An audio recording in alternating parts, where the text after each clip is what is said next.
This is an excerpt from an episode of Tokyo Game Life, a gaming slice-of-life podcast from Japan. To hear the full episode, subscribe to Tokyo Game Life on your favorite podcast app. Check the description for details. Okay, so Nintendo Direct. There's gotta be a September Direct, right? They've had one at least 5 years in a row, and now is the perfect timing to promote or announce your holiday titles. So at the risk of jinxing it, let's jump into some predictions. I'm going to touch on the hot rumors going around. Apparently some GameCube remasters are on the horizon. The names being thrown around are Metroid Prime 1, F-Zero GX, Wind Waker, and Twilight Princess. For those last two, specifically the Wii U versions ported over to the Switch.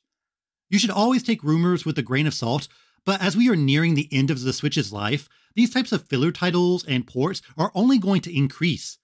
If Switch 2 is 2023 or 2024, Nintendo is definitely going to dedicate a lot of their efforts on making sure the new hardware is appealing enough for people to jump from the Switch to that. So random ports, remasters, remakes, these can easily take advantage of the Switch's already huge install base and fill out the calendar while their teams are focusing on newer games.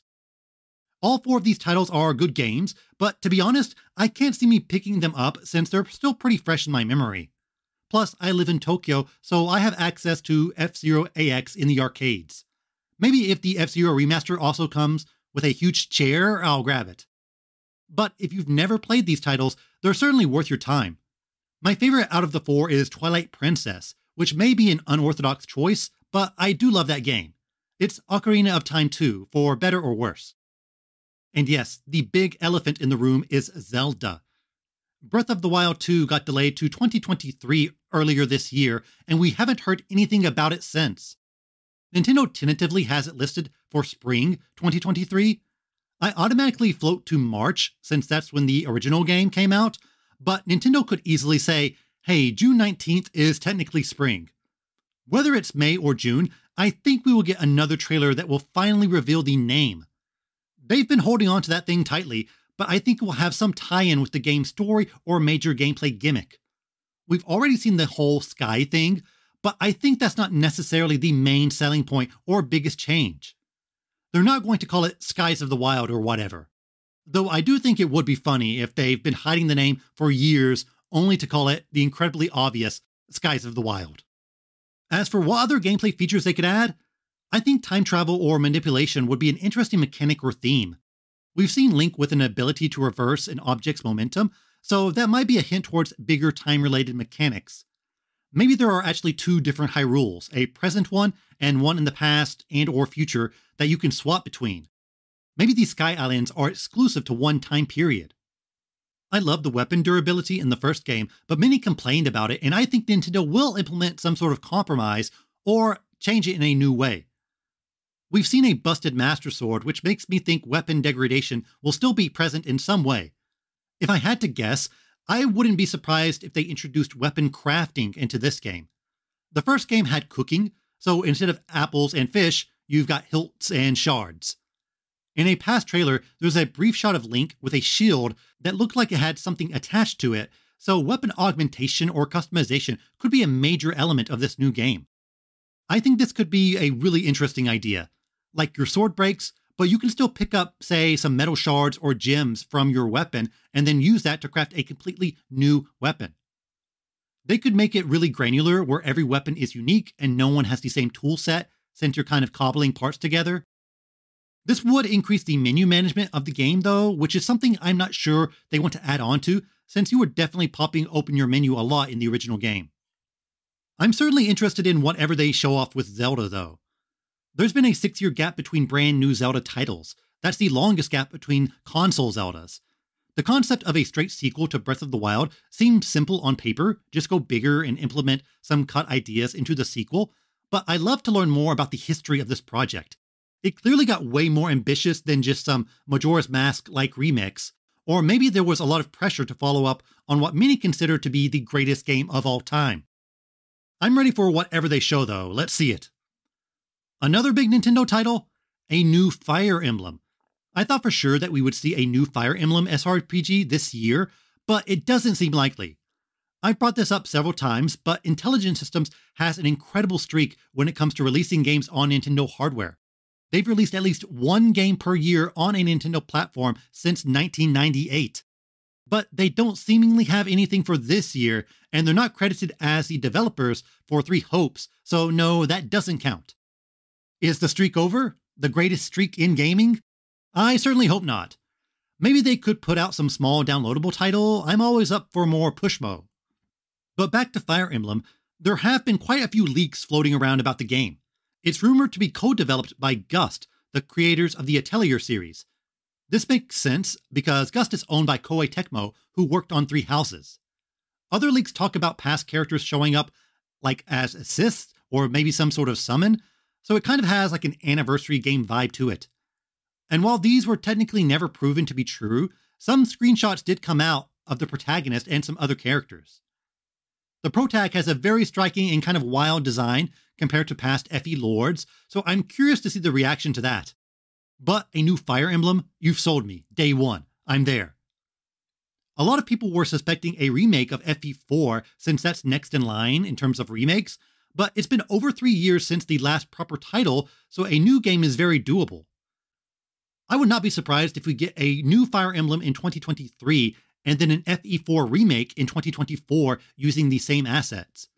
Like I mentioned earlier, I think there's going to be a lot of ports, remakes, and reuses of existing assets, so there's not a drought late in the Switch's life. Also, we can't forget about existing games getting DLC. Strikers will probably have a character or two announced during the Direct. Pauline could probably be considered Direct-worthy. I had my fun with the game, but I doubt I'll go back to it no matter who they add. They would need to have some sort of meteor addition to the game to get me back starting it up again. I'm more excited for golf coming to Nintendo Switch Sports. A lot of the additions to the game post-launch have been subtle but pretty nice, like having different bowling courses during online matches. I'd like to see golf show up with a date, and then the announcement for the next sport coming in 2023. Basketball and dodgeball were data mined, and either of those sound like really awesome additions, so show them off, Nintendo. We also just got a batch of Mario Kart 8 DLC tracks, but I think another wave is likely for November or December. There are supposed to be 6 waves running until the end of next year, so 3 this year and 3 next year is doable. They might hold off on the next wave until January or February though, to give more focus on new titles. Other DLC, some new characters could be added to Three Hopes. Gotta keep stacking up bodies on the Musou pile. Xenoblade is still fresh, but some more info on their already announced DLC could help keep the game's momentum. Nintendo has been very smart with adding on to their existing games in significant ways during the Switch era. Something like Splatoon 2 Octo or the Pokemon DLC are just as exciting as a new game release for many. They're definitely solid gap fillers on the calendar. And let's look at Nintendo Switch Online. Game Boy seems the most probable. If they're going to focus on individually releasing remasters of GameCube titles, Game Boy is the only thing Nintendo can turn to next in terms of throwing out old games onto their service. Unless they put in Satellaview, which they should. Game Boy emulators were leaked earlier this year, but we haven't heard anything about it. But Nintendo typically releases their big NSO editions around renewal time, aka September, aka now. I think the Game Boy and Game Boy Color app being on the basic tier and GBA being on the expansion pack is the most probable. However, the big boy is, of course, Pokemon. Game Freak likes to do their own thing. Even the Pokemon Virtual Console releases were different from the rest. No instant save states, no rewind, and they cost more. But they did have added features like Pokemon Bank capability, which was awesome. So I don't see them being okay with Pokemon just sitting there as one of many games on the app. They don't want to be wedged between Balloon Boy and Game & Watch Gallery. I think a completely separate Pokemon app at the expansion pack tier with Gens 1 to 3 is more likely than you would think. If it came with home integration, I think it would help people get over the initial rage. Though Pokemon Rage lingers longer than most types.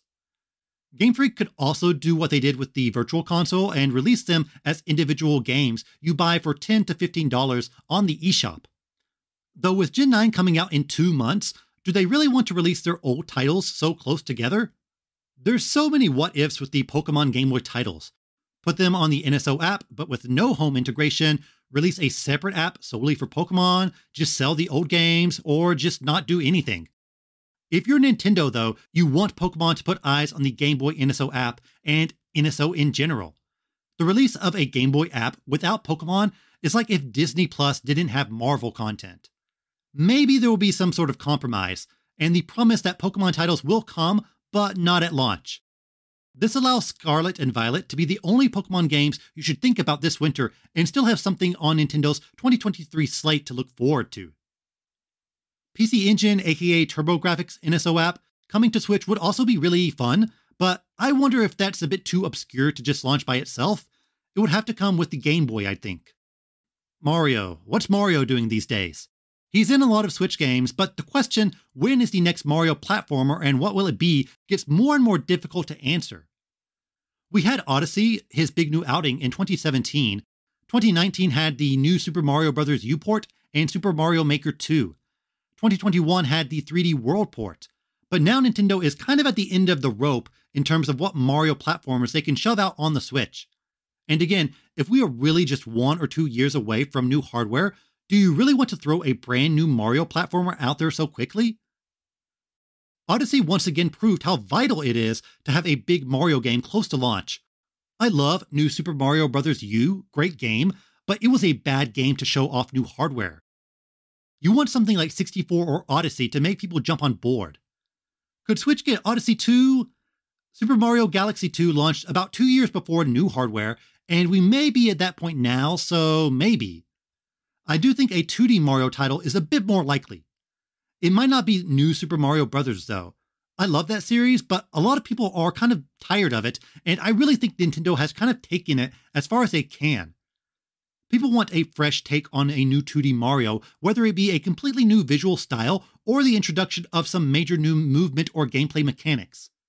A lot of people have said they want a 2D art style, and honestly, I think that would be a really fresh take. Again, more rumors. But it's been said that Nintendo EPD is working on a Donkey Kong title. This would be the first time they've touched the series. I'm very curious to see their take on the franchise. The DKC series was really neck and neck with Mario in the Super Nintendo days, but it hasn't kept up that momentum. Maybe Nintendo has something specific they figured out with the franchise and want to see how it fares. Or maybe Retro simply has their hands tied with Metroid Prime 4, which, by the way, we probably won't see on this next Direct. Nintendo also loves their casual titles, and we might see something here. A smaller casual franchise getting a game in December isn't out of the question. Just look at Big Brain Academy from last year. Nintendo still has Nintendogs and Tomodachi Life in their back pocket, 2 games that could easily push 5 million units. Both games don't need a whole lot of promo either. They're not games that rely on a huge launch. They'll have legs. There is also the rumor of Everybody's 1-2 Switch, the sequel to the launch party game 1-2 Switch. Apparently this game is just straight up terrible and not fun at all. It's supposed to be more similar to Jackbox, but if they remove the enjoyment out of that game.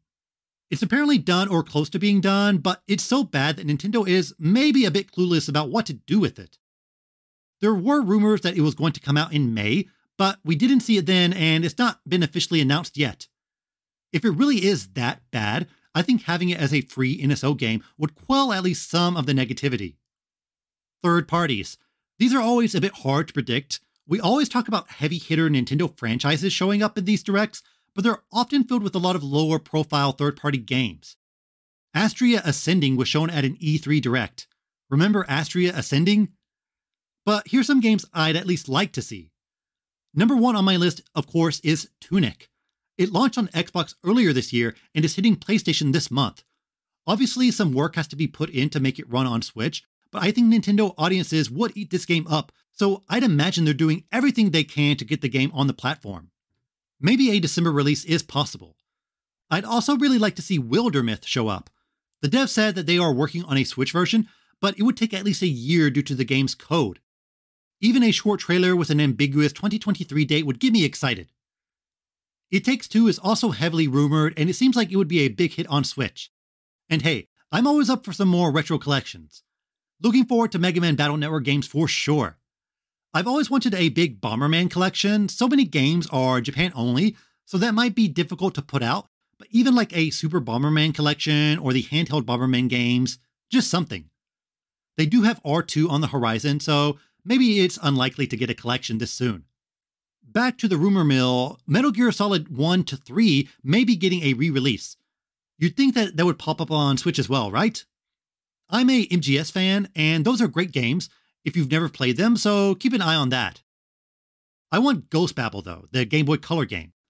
Even in Japan, carts are absurdly expensive. Square has about 30 more games to release this year, and I'm sure we'll see more on Harvestella and Tactics Ogre, two games I'm really excited for. November has Tactics Ogre, then Harvestella the next week, then Pokemon the week after that. You can't release Tactics Ogre in October or something? Let's breathe a bit. Other stuff, we'll see more of Bayonetta, maybe some hints towards more Splatoon content, Mario plus Rabbids, and maybe something with Scarlet and Violet. It's always hard to tell if Pokemon will pop up in these directs or not. As for other new Nintendo announcements, a Kirby Game and Watch is possible. It is his anniversary year, and we're not sure if Kirby's appetite is satiated yet. I do think the big closing segment will be Breath of the Wild 2. Predictable, but hey, it's what everyone wants to see.